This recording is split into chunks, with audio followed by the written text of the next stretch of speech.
बोला नरोटे साहेब. नमस्कार. आज होऊ घातलेल्या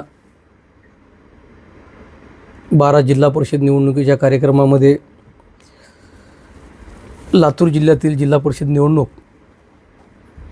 त्यामधील खंडाळी जिल्हा परिषद मतदारसंघातून गेल्या 3 महिन्यापासून लोकांमध्ये गावभेटी दौरा, लोकांशी जनसंवाद, गेल्या 26 वर्षापासून समाजकार्यात जे मी स्वतःला वाहून घेतलं होतं,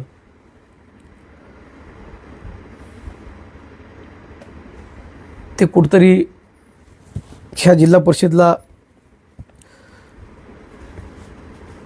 एक नव्या उमेदीनं आरक्षण पडल्यापासून मी आणि माझी पत्नी, माझी मुलगी मतदारसंघामध्ये 43 गावामध्ये सर्व गावात आमच्या भेटीगाठी घेऊन दौरा केला. लोकांचा उत्कृष्ट असा प्रतिसाद, लोकांना दिलेलं भरभरून प्रेम,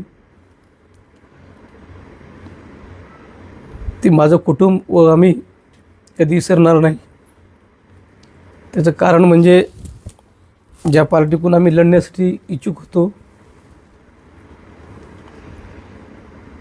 त्या पार्टीचं नाव घेऊन गावोगाव भेटीगाठी करण्याचा पूर्ण प्रयत्न केला, प्रत्येक माणसापर्यंत जाण्याचा प्रयत्न केला.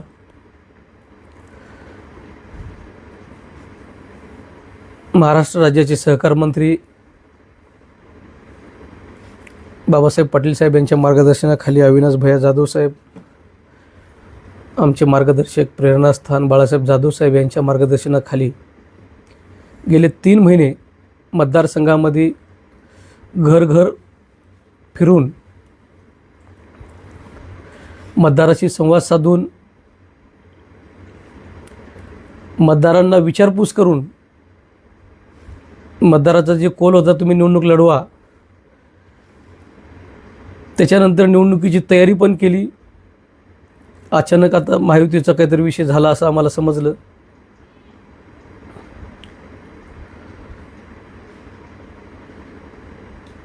भारतीय जनता पक्षाला काहीतरी जागा गेल्या हे कळालं मला.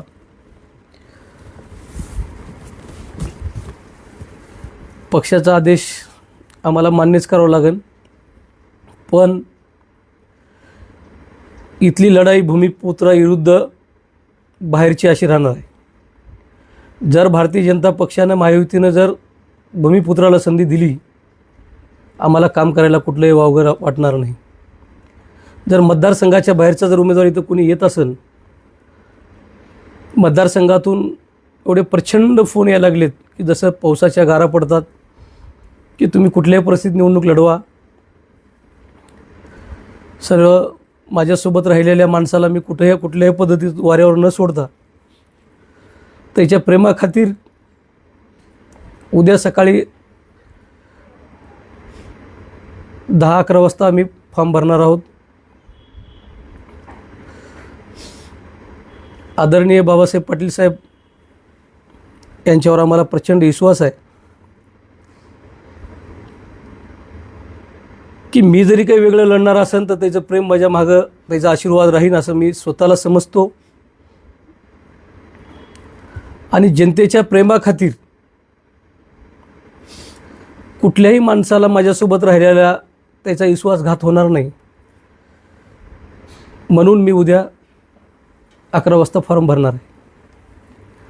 आणि ज्या जनतेनं मला भरभरून प्रेम दिलं, पक्षाचे असतील, पक्षाच्या बाहेरचे असतील, त्यांच्या मी माझ्या परिवारातर्फे हृदयापासून ऋणी आहे. एवढं बोलतो.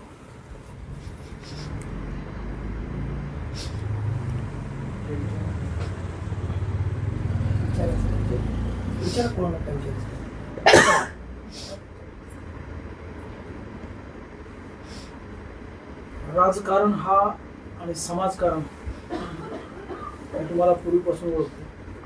समाजकारणासाठी आणि राजकारणासाठी तुम्ही 2 मुलीवर थांबला की निवडणूक लढता येत नाही हा तुमचा मुद्दा असल्यामुळे पण एवढं तुम्ही त्याग करून सुद्धा विधानसभेमध्ये असेल, नगरपालिकेत असेल किंवा मागच्या झालेल्या निवडणुकामध्ये तुम्ही तुमच्या पक्षाच्या नेत्याला खूप काही दिले. तर नेत्याने यावेळेस या युतीच्या धर्माखाली तुम्हाला डावलणं हे तुम्हाला कितपत योग्य वाटते? नेत्यानं डावललं असं मला वाटत नाही. पूर्णपणे माझ्यासाठी शेवटच्या क्षणापर्यंत यानं प्रयत्न केला. आणि आमच्या जागेसाठी जर कुठे युतीला तडा जात असेल तर म्हणून त्यांनी विचार केला असावा. तरी पण मी त्याचा आशीर्वाद माझ्या पाठीशी राहीन असं समजून मी निवडणूक लढवावं असं जनतेच्या प्रेमाखातीर माझी तयारी झालेली आहे. 2 मुलीवरला जे विषय आहे ही सत्य गोष्ट आहे की कुठंतरी आपण जनतेचं कामं करत राहू. काम करताना अनेक अडचणी येतात. प्रतिनिधी राहिलं तर आणखीन कामात चांगला वाटा घेता येतो, लोकांपर्यंत ते काम पोचता येते. त्या उद्देशानं मी 2 मुलीवर थांबलो, ही खरी गोष्ट आहे. पण धनदांडग्यानं असं काय केलं की संस्थेचा काळा बाजार, काही जणांचं तर आश्रमशाळा, त्याच्या अशा काही गोष्टी आहेत की ज्या नावाने आश्रमशाळा आहेत की उदाहरणार्थ त्या गावच्या नावाने आश्रमशाळा काढून शासनाच्या दिशाभूल करून दुसऱ्या गावाला आश्रमशाळा बसवल्या आणि शासनाकडून अनुदान लाटत आहेत. त्या आश्रमशाळेत विद्यार्थीच नाहीत, दररोज अपडाऊन करणारे विद्यार्थी तेच विद्यार्थी आश्रमशाळेत दाखवतात. असे लोक कुठेतरी निवडणूक लढू पाहतात. त्यांना मला त्यांची जागा दाखवायची आहे, त्याच्यासाठी मी लढणार आहे अशी माझी इच्छा झाली आणि जनतेच्या प्रेमाखातीर.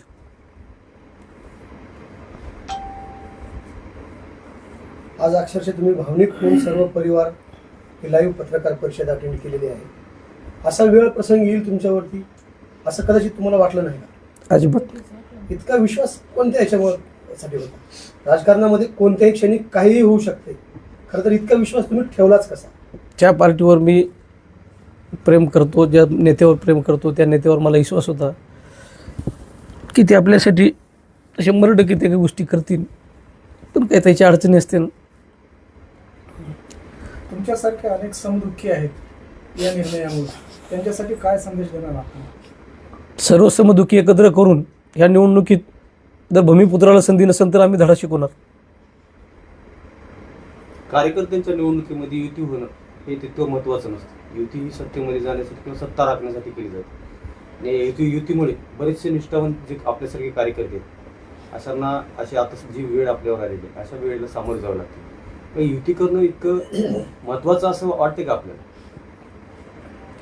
आता कार्यकर्त्याच्या निवडणुकीत युती करणं किंवा कार्यकर्त्याला एकाएकी पाडणं ही नेत्याने ठरवायचं असते. आपण एक कार्यकर्ते आहोत. आपल्या हातात जर काय असलं तर आपण सगळ्याचे निर्णय घेतला असतो, पण आपल्या हातात काही विषय नाही. आपण कोणावर तरी अवलंबून आहोत. त्याच्यामुळे जे ते निर्णय घेतील ते आपल्याला मान्यच करावं लागतं. आता अहमदपूर शहरामध्ये अशी चर्चा आहे की काही नेत्यांच्या वैयक्तिक लाभासाठी ही युती या ठिकाणी अगदी बरोबर केलेली आहे. आपण या गोष्टीशी सहमत आहात का? एकदम सत्य आहे. म्हणूनच ह्या निवडणुकीमध्ये जे जनता ठरवीन ते तुम्ही पाहतच राहा. जर ही वैयक्तिक युती केली गेली, त्यांचे उमेदवार, त्यांच्या घरातले उमेदवार निवडून आणण्यासाठी, त्यांचे नातेगोते मोठे करण्यासाठी किंवा घराणेशाही चाबूत ठेवण्यासाठी, तर यांना उघडं पाडण्यासाठी तुमच्याकडे काय प्लॅन आहे? हे बघा, तुम्ही सगळे साक्षीदार आहात. गेल्या विधानसभेला जे आता कोणीतरी भारतीय जनता पक्षाकडून लढणारे इच्छुक आहेत त्यांनी जाहीर सभेत सांगितलंय, कार्यकर्त्याच्या बैठकीत सांगितलंय की यापुढं माझ्या खानदानात कोणी निवडणुकीत पाऊल ठेवणार नाही. मग आता काय त्याला इंटरेस्ट आहे? जे धनगर समाजच्या नावानं जे इंग्लिश स्कूल इथं तुम्ही आणलात, ज्याला शासनाकडून लाखो रुपयाचा, करोड रुपयाचा लाभ देतो शासन, त्या विद्यार्थ्याला अपडाऊन करायची वेळ तुम्ही जर ही तुमचे जे कॅमेरे आहेत तिकडं जर फिरलो, दररोज ट्रॅव्हल्स भरून बाहेर निघतात आणि आत जातात. आणि त्या निवासी राहणाऱ्या विद्यार्थ्यांना त्याचा निवासी भत्ता असतो, त्याला जेवण्याची व्यवस्था असते, सगळ्या काही जे गोष्टी आहेत ते पूर्णपणे लाटले जातात. हे कुठंतरी पांघरून घालण्यासाठी, निवडणूक लढण्यासाठी ते तयार आहेत. ज्या विद्यार्थ्यांना, धनगर समाजच्या विद्यार्थ्यांना, खऱ्याखुऱ्या विद्यार्थ्यांना निवासी राहण्याची, उत्तम राहण्याची व्यवस्था असली पाहिजे असं म्हणून सरकारने जी काही व्यवस्था करून दिली त्याचा गैरफायदा घेऊन आजूबाजूच्या खेड्यातले विद्यार्थी घ्यायचे आणि त्याच्याकडून 10,000 रुपये महिन्याला, 3 महिन्याला असे काहीतरी फीस घ्यायची आणि शासनाचं अनुदान लाटायचं. असे करणारे लोक केवळ निवडणुकीच्या माध्यमातून ही सगळ्या गोष्टीवर पांघरण घालता येईल म्हणून हे निवडणुकीच्या रिंगणात उतरत आहेत की ज्यांनी तुमच्या समोर साफ खोटं बोललंय की आम्ही यापुढे निवडणुकीत कधीच आयुष्यात पाऊल टाकणार नाही. रडून सांगितलेत आमच्या घरातलं कोणतरी वारले, फलानं झालंय, बिस्तानं झालंय. अरे तुमचं गाव कुठं आहे? तुम्ही ज्या गावातून येतात त्या गावामध्ये ओबीसी महिलेची जागा सुटलेली आहे. तिथून तुम्ही निवडणूक लढत नाहीत आणि इकडं सांगता तुम्ही माझी कर्मभूमी आहे. विधानसभा तुम्हीच लढवा, जिल्हा परिषद तुम्हीच लढवा आणि जिथं कर्मभूमी म्हणता तिथली ग्रामपंचायत तुम्हीच लढवा. ते तर कशाला सोडणार आहोत? तुमच्याकडून हीच अपेक्षा आहे, आता मला दुसरी काही अपेक्षा आता राहिलेली नाही.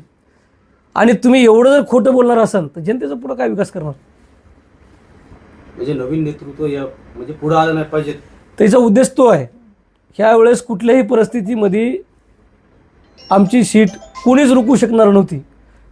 रोखवण्याचा प्रयत्न जर कोण्या माध्यमातून केला असेल तर महायुती करून तुमच्यात हिंमत होती तर युती तोडून लढायचं दाखवायचं होतं. मैत्रीपूर्ण लढतीला मी तयार होतो ना. मोठ्या नेत्याचे जाऊन पाय साठायचे आणि आम्हाला जागा सोडून द्या म्हणून सांगायचं आणि विधानसभेला गद्दारी करायचं आणि विधानसभेला वेगळा सूर दाखवायचा आम्ही ओबीसी, नगर परिषदला दाखवायचं आम्ही सनातनी. आता काय दाखवणार? आता म्हणणार गल्ली ते दिल्ली सत्ता. अरे गल्ली ते दिल्लीची सत्ता तुमच्यासाठी लुटण्यासाठी आहे.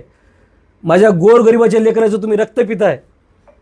आश्रमशाळेच्या माध्यमातून अन्नधान्य तुम्ही विकून खाताय. याची काही चौकशी होणार आहे का नाही याची मी मागणी करणार आहे. आणि विभागीय चौकशा, वेगवेगळ्या चौकशा करून त्याला रेड मारायला लावणार. वाटतं त्या गोष्टी मी मोपायला तयार आहे. आदर जिल्ह्यातून ती चौकशी करणार. तुम्हाला मला एकच विनंती आहे, तुम्ही इंग्लिश स्कूलमध्ये जाताना ट्रॅव्हल्स चेक करा आणि बाहेर निघताना चेक करा. उद्या जर त्या विद्यार्थ्याचा अपघात झाला त्याला जबाबदार कोण आहे?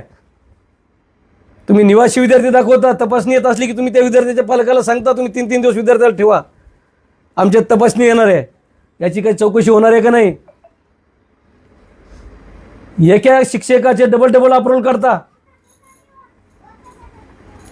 आणि ती प्रकरण झाकलं जातंय. त्या प्रकरणाला मी पुनश्च आणखीन उजाडी देऊन प्रशासनाच्या निदर्शनात आणून देणार. देवेंद्र फडणवीस साहेबापासून मी ते प्रकरण नेणार. तुम्ही एका पार्टीच्या नावानं जर तुम्ही दलाली करत असताल, माझ्या समाजाला देखील 1000 वेळेस तुम्ही विकण्याचं काम केले. तुम्हाला समाजाचं एखादी नेतृत्व पुढे येत असेल तर त्याला रोखवण्यासाठी तुम्ही वाटण ते किमती मुपून आज जागा सोडून घेताय. आम्ही तुम्हाला धडा शिकविल्याशी राहणार नाही.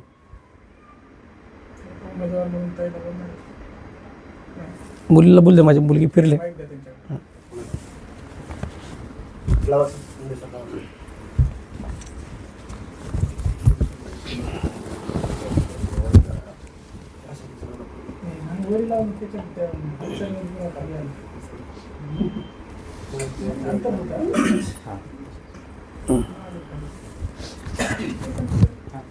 थोडा अंतर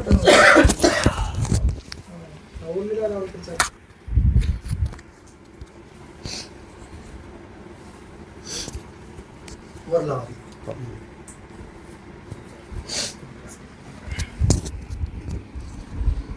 तुम्ही येता काय असं कसं होतं?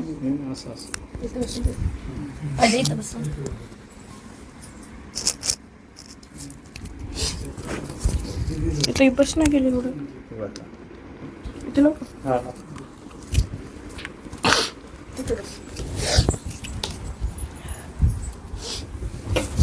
वरचा मैदानची वर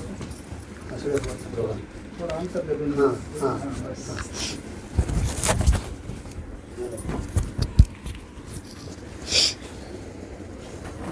नमस्कार.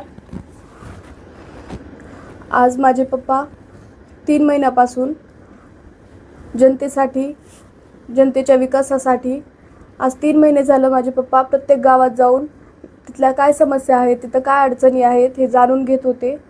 आणि आज उद्या 21 तारीख लास्ट तारीख आहे फॉर्म भरण्याची. आणि आज आम्हाला कळते की आज इथं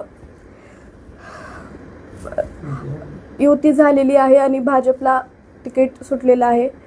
तर खूप वाईट वाटते. आणि आज आतापर्यंत मी पाहिले माझ्या वडिलांना की जनतेसाठीच ते कष्ट करत आलेत. अहोरात्र जनतेसाठी ते जात होते. आणि माझ्या वडिलांचा राजकारण करण्याचा बिलकुल हेतू नव्हता. ते जनतेसाठी कायम उपस्थित राहायचे. अडचणीच्या काळात सदैव ते त्यांच्यासाठी झटत राहिलेत. माझी सर्व मायबाप जनतेला विनंती आहे की त्यांनी माझ्या वडिलांसोबत राहून आपल्या भूमिपुत्राला साथ द्यावी. आणि तुम्ही आम्हाला उद्या आम्ही 11 वाजता फॉर्म भरायला जाणार आहोत. तुम्ही सगळ्यांनी हजेरी लावा आणि तुम्ही ठरवा तुम्हाला काय करायचं आहे. आता आपल्या भूमिपुत्राला निवडून द्यायचे का काय करायचं ते तुम्हाला सगळ्यांना सत्य परिस्थिती माहीत आहे. आज आमच्यावर ही वेळ आली आहे. आम्ही कधीच विचार केला नव्हता. आज 25 वर्ष झाले माझे वडील खंडाई सर्कलसाठी मेहनत घेत आहेत. आपलं खंडाई सर्कल 1 नंबरला आणण्यासाठी प्रयत्न करत आहेत. आणि बाबासाहेब पाटील साहेबांवर आमचा पूर्ण विश्वास आहे. ते काहीतरी चांगला निर्णय घेतील. आज खूप दुःख झाले. आज वडिलांच्या पाठीमागे पुढे कोणीच नाही. सगळे मायबाप जनता आहे तुम्ही.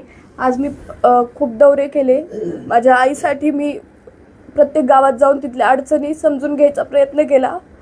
आणि तिथं गेल्यानंतर एवढा प्रतिसाद होता महिलांचा, पुरुषांचा, सगळ्यांचाच. सगळे मतदार बंधू भगिनी, तरुण सर्व फक्त एकच बोलत होते की रामभाऊ अर्ध्या रात्री येतो. रामभाऊंचंच नाव होतं प्रत्येक युवकांच्या तोंडात.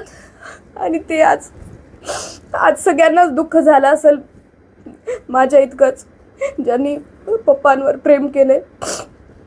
आज खूप वाईट वेळ आल्यासारखं वाटते. आणि तुम्ही सगळेजण आमच्या दुःखामध्ये सामील आहात असं मी समजते. आणि उद्या आम्ही फॉर्म भरणार आहोत. तुम्ही सगळेजण आमच्यावर असं जसं प्रेम होतं तुम्ही सगळ्यांनीच आम्हाला निवडून द्यायचा. पूर्ण म्हणजे प्रत्येकाच्या तोंडात रामभाऊचं नाव होतं. मला वाटते खरंच नजर लागली. आणि तुम्ही पत्रकार सगळ्यांना सांगते मी की तुम्ही सगळ्यांनी खऱ्या नेतृत्वाला म्हणजे जनतेसाठी खरंच कष्ट करणाऱ्या नेत्याला समोर आणलं पाहिजे. आपल्या हक्काच्या माणसाला तुम्ही विसरू नका. आपल्या खंडाळी सर्कलचा विकास हेच आमचं ध्येय होतं. आणि कुठेतरी वाटतंय ते कोणाला तर असं होऊ द्यायचं नव्हतं. आज विधानसभेत त्यांनी बोलले होते की मी कधीच उभ्या आयुष्यात निवडणूक लढणार नाही. ते स्वतःच्या मतावरच ठाम नाहीत तर जनतेचं काय त्यांनी स्वप्न पूर्ण करतील किंवा जनतेसाठी काय करतील. त्यांनी स्वतःच्या मतावरच ठाम नाहीत तर बरं ते बोलायचं कशासाठी. फक्त निवडणूक आली की ते बोलायचं म्हणजे भावनिक होऊन आम्ही रडणारे नाही तर आम्ही लढणारे आहोत.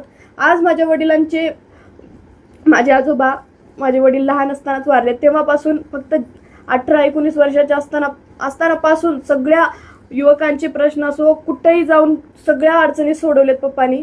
त्यांच्या तर सगळं घरचंच होतं ना. त्यांच्या संस्था वगैरे सगळं आहेत. आमच्या पाठीमागं कोणी नाही. फक्त आमच्या पाठीमागं तुम्ही जनता आहोत, खंडाळी सर्कलची जनता. आणि मी गावागावामध्ये जाऊन बघितलं. पप्पांचं नाव सगळ्यांच्या तोंडात होतं. तेच कोणाला तरी बघू वाटलं नाही असं वाटते मला. आणि तुमची साथ आहे असं मी समजते. प्रत्येक घराघरात आपल्या रामभाऊंचं नाव होतं आणि असंच कायम राहील. तुमचे आशीर्वाद आणि प्रेम माझ्या आई आणि वडिलांवर दोघांवरही असंच कायम राहू द्या. आणि तुम्ही आम्हाला साथ द्या. एवढे बोलून मी थांबते इथंच.